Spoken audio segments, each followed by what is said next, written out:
And Carrie said, you know, look for galls.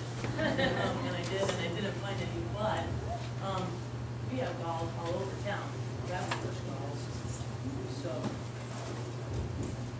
I got these just today. So over on South Table Mountain.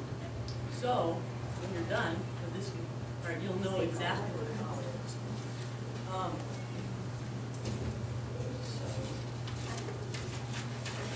For this one, there's two parts, and when you get done with it, the kids should know what a gall is and how it helps in the life cycle of insects.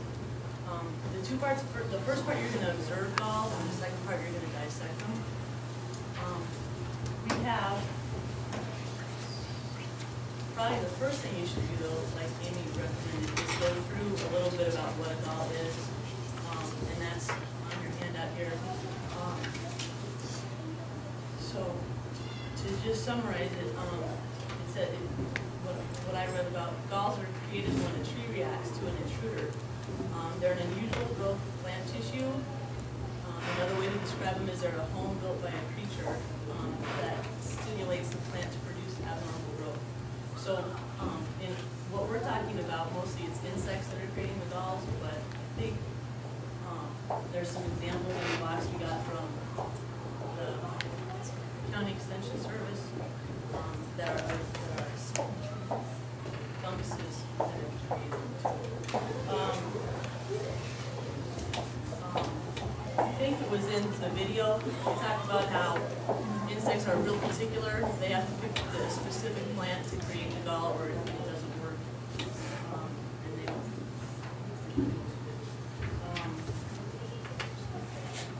So, we have galls for observation, and it's really important. This box is borrowed from the County Extension Service, and we need to return it as close to as we found it as is. And then this box came from Vince, who we get the elf units from. I think these are. Oh, good. Yeah, you have to show some of that. You can have some on the dog camera if you want. We can pass that one around since it's little. There's a golden one. Here, let's pass the little ones around. Show them these ones. These are Show them the good ones. Show them the cute ones. Yeah.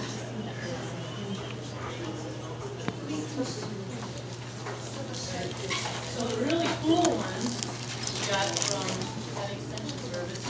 This is fir broom rust. And Fill us in. Tell us. yeah, Of course. Yeah. A rust is a fungus, so that's not an insect on the plant. It's a Yeah. Yeah. And keep that that's, one out then. yeah. We're glad you're here. Yeah.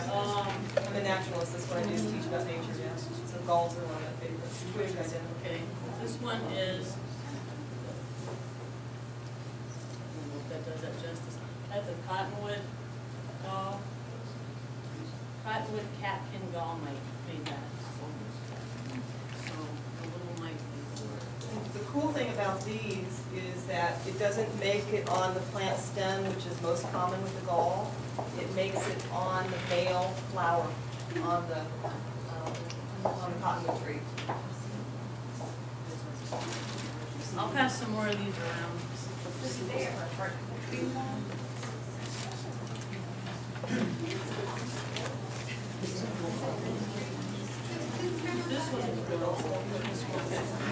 This one is, actually you can tell me, this is hackberry witch's broom, and it says it's caused by, I can't read this, but Aerophid mites. The mite. Yeah, powdery mildew complex. This is very common in Colorado. You will never see a hackberry tree without it. It's just typical of a hackberry tree. It'll always have good trees. Which is really the form of the gall. By a mite. This one's caused by a mite. They're labeled, but a mite, you know, is a teeny tiny. This one is the Cooley spruce gall, and I didn't know, I thought these were just pokey parts that really hurt your feet. People think they're baby pine cones, but they're not. Right, yeah. Baby That was spruce really cones, yeah. interesting. Let's take that out. That part right there? Yeah. I'm gonna take it out of there. So it's what looks like. It looks like a baby spruce cone, in this case it's on a spruce tree, but it's actually a gall. Yeah. And are they really common then? We see them? Very common in Colorado, yeah. So are these just in winter? They come just in winter time? It depends upon the species and what the species of insect, what the life cycle is. Yeah. And what insect would be right inside that hole? Does it say, I don't know all the specific insects, they're all very specific. Yeah. Does it say which insect causes that gall? Oh, they got it all in. So Kim, talking about the timing, the goldenrod gall, the video we watched, the flies just like the eggs in the spring, and then over the summer or the rapid growth. In the spring and early summer, the rapid growth is when the gall forms. But that fly goes and pupates in there and tunnels its way out and then goes back in to overwinter, and then it comes out as a fly in the spring. So it's a full year life cycle for the goldenrod gall. So it gets out once and then goes back in? Yeah, it tunnels out and goes back in to further perform those egg, larva, pupa. So it goes out as a, I don't know where it transitions, but it comes back out as a fly. So it goes through its full. It doesn't exit the thing completely, it just makes a hole so that it can get easily laid. Yeah. But it doesn't have It's best.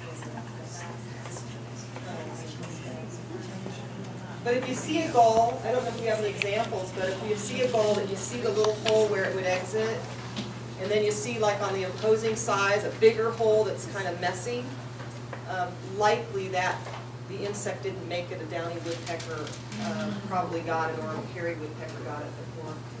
So you get more than one kind of animal active there. This is honey locust galls, and these are caused by Dicamba herbicide. In this one. So I'm taking that to mean that the spray. Was that right?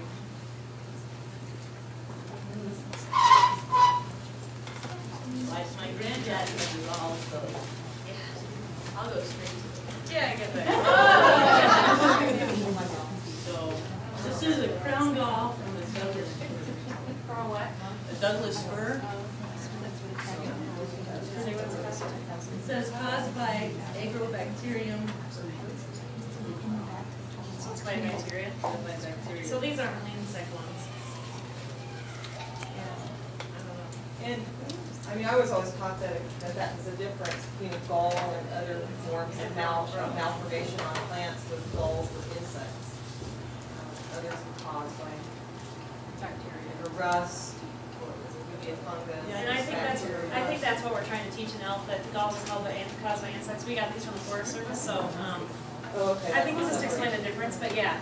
So galls are caused by insects. I don't know what you call the other general overgrowth of plants, but so I guess just point out the differences, because there's definitely some insect-caused ones there. And that's so cool. It's so cool. So what I think we'll do is we'll put like a little sticky note or something on those to say they weren't caused by insects, but they're just like an overgrowth or whatever caused by something else. Like, they're still cool to see. So some are formed and they don't have the purpose of causing this. Yeah, that can be caused by bacteria and stuff. Yeah.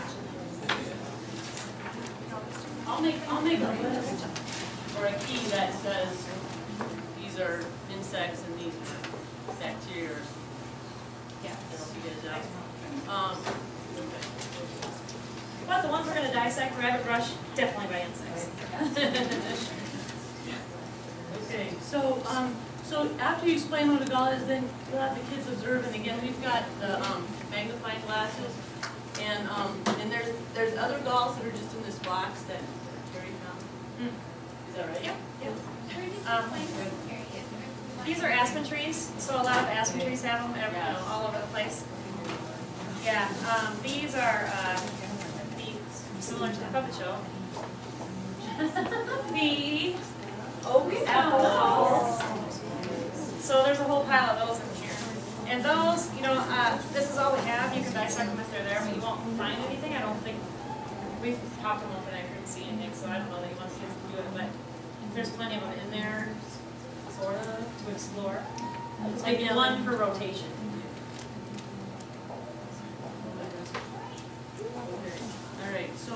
So just be super careful when they're observing the ones in the big blocks and that small box that pass around, so we have to get those back. So then the second part is dissecting the galls, and I have, or will have, collected enough rapid brush that you can have one per rotation, so that would be like one for a group of 4 to 6 kids. If you want more, if you want every kid to get to do it, as I discovered today, it doesn't take, even though it says on there have an adult do it, you can have an adult start with it, but it doesn't take more than your fingernail if you have one that's not like from last year. If you want more, you have to go get them yourself. So if you want every kid to have one, and I think on the outline it listed where you can. Yeah, this little box. Where are they, you might ask? So, if you know what rabbit brush is, you just find it. I have it in my yard. Yeah, no, and if you want to bring some and donate it, just store it in the box, that'd be great.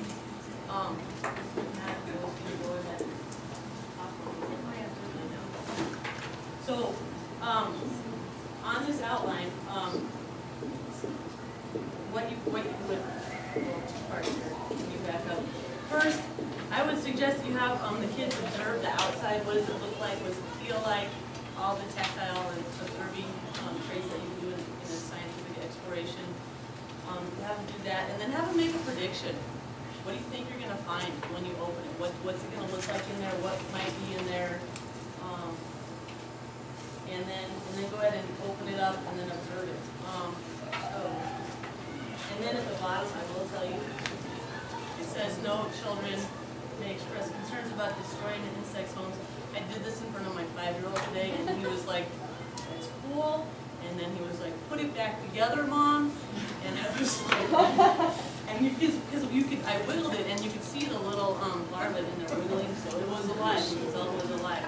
It's like, you broke it, fix this house. So I quickly like read through my outline. What am I supposed to say? So it was somewhat helpful. It really was. And then I felt really guilty for like 2 hours.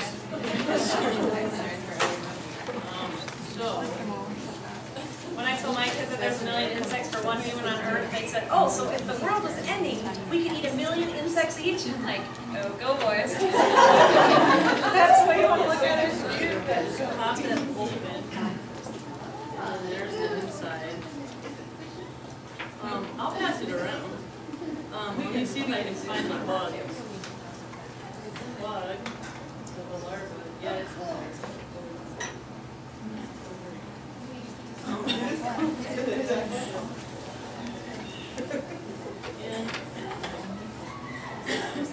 So, if you wiggle that open inside that hole, there's a little larva in there. Well, They died for they science. died for science. Yes, they died from science. Here you go. They signed a paper. Being inside it. I will give it to me. So it's all, again, you know, get the hand lenses out, have them explore it. They can pull it apart. If they each have their own, they can pull it apart until they get the bug out if they're so inclined. Do you have any willow hiding I don't think we do. Just, that's such a good one. I mean, for the kids to work on. The willow ones are? I don't know where to find them. Any of the Twigs and sea fields, like, all the That'd be great. any of the small willows, not as big as the native one. It's the willows that grow in the creek bed? Yeah, right on the end. And they just, they're the shrubby, but they're just multi-stem, they're not trees that branch out. Will they be by Clear Creek? That where the kayak park? Yeah. That'd be plenty. Did y'all hear that? Better bugs in the willow. Yeah. Well, it's just a bigger gall, so you would have to cut it and run it with a fingernail. Yeah. So they can see it better. Right. Open it up. Yeah. And Write that down. Well, Clear Creek, and they're gonna be willows that grow very near the creek. They're not trees, they're just more wisps. They're probably 3 or 5 feet tall. Yeah, they can be taller, but they are individual stems and all just grow straight up. There's no like main trunk and then branches like you think of the I tree. think they're all over by the tree. Yeah. Are we talking And pussy they're- willows? What? Are we talking pussy willows? Is that what you were saying? No, they're peach willows or Okay. coyote willows. I mean, Okay. there's a variety of different species. They're just Okay. not tree I'll willows. email it, I'll go check it out, and I'll email it right after next week, if I can find somebody. I'll put, I was gonna take this out, but I'll get an exact amount to put in here, that should be used by an adult only if we get the willow ones that we need to use it.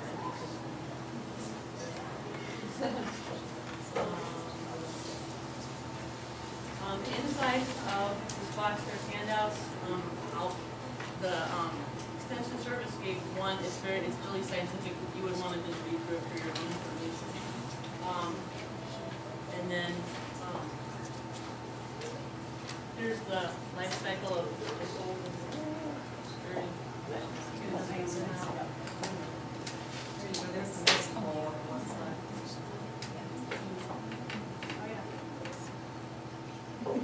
So,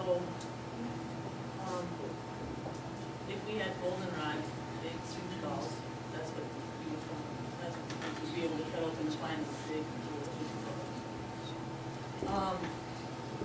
There's another handout, what do these doll makers look like? So, that's the insect. That's the insect that makes it. That's where you would find it, what kind of doll it makes. So, and then just other handouts that explain the same thing.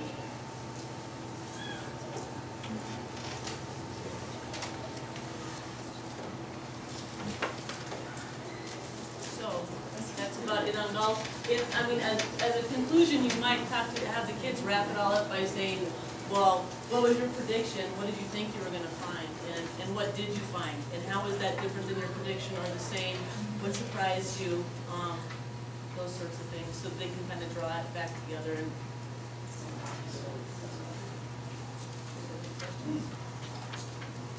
I think for this center, of course, we suggest starting with paper and then moving more and more exciting. And hopefully it's needless to say, but put away the not to disturb ones before you take out the dissecting ones, because they might just, it's a frenzy. It's a frenzy, it's like Christmas all over again. Let's see what we can find in there. So put away the ones that we want to keep and move on to the next ones. there is a book that the Extension Service gave us with a box of flies that's got all kinds of very scientific, you're just, you must know more about dolls, this is the book for you. And other diseases. Okay. So now